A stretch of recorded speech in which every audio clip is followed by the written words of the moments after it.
Even on the less intense side of unnecessary roughness, things can get out of hand fast. Because in the 80s, Mark Lee tried to take Walter Payton out of the stadium. Yeah, the most unstoppable running back ever. So unsurprisingly, it didn't go well for Mark. He did manage to shove Payton out of bounds, but when he kept going, Payton latched onto Lee and they went over the bench together. That's probably the one time you can call UR on the running back. But Mark Lee had it coming. Whereas every victim of this next type of dirty move was punished for just existing. Because the next part of UR is all about defenseless players. And of course, the definition for that is just pure legal corporate gibberish for 1,000 words. So make it simple. It's helmet to helmet, helmet to shoulder, face mask, or forearm. And to make it even simpler, I'll just say this. Darren Sproles. Oh, he gets blasted. The ball is loose and there's a flag.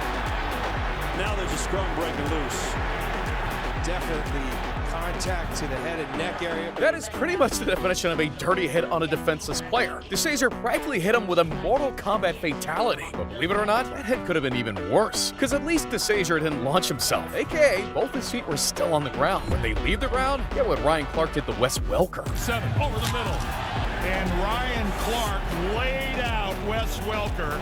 Wes Welker was fine, but with launches, it comes down to sheer luck. Because when you have no control midair, it can turn a normal hit into a brutal headshot. And that's the whole purpose of the call, to stop brutality. Otherwise, we've seen stuff like this every play. Curley gets sandwiched and he loses a helmet. And now Curley is injured.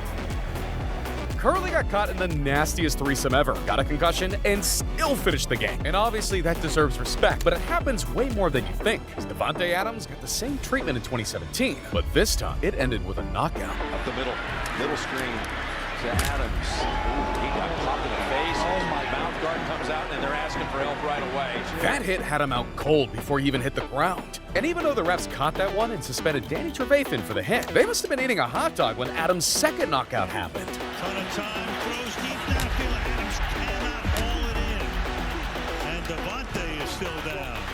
That's got to be one of the most egregious helmet-to-helmet no calls I've ever seen. You really can't get much more defenseless than being mid-fall, which makes it pretty wild to know that this only became a real concern in 2010. See, even though helmet-based hits were made illegal in 1982, it was still pretty common practice all the way to the 2000s. Then, one man changed everything, James Harrison, because he was the final nail in the fun coffin of NFL hits. And his hit on Mohamed Massaquoi is Exhibit A.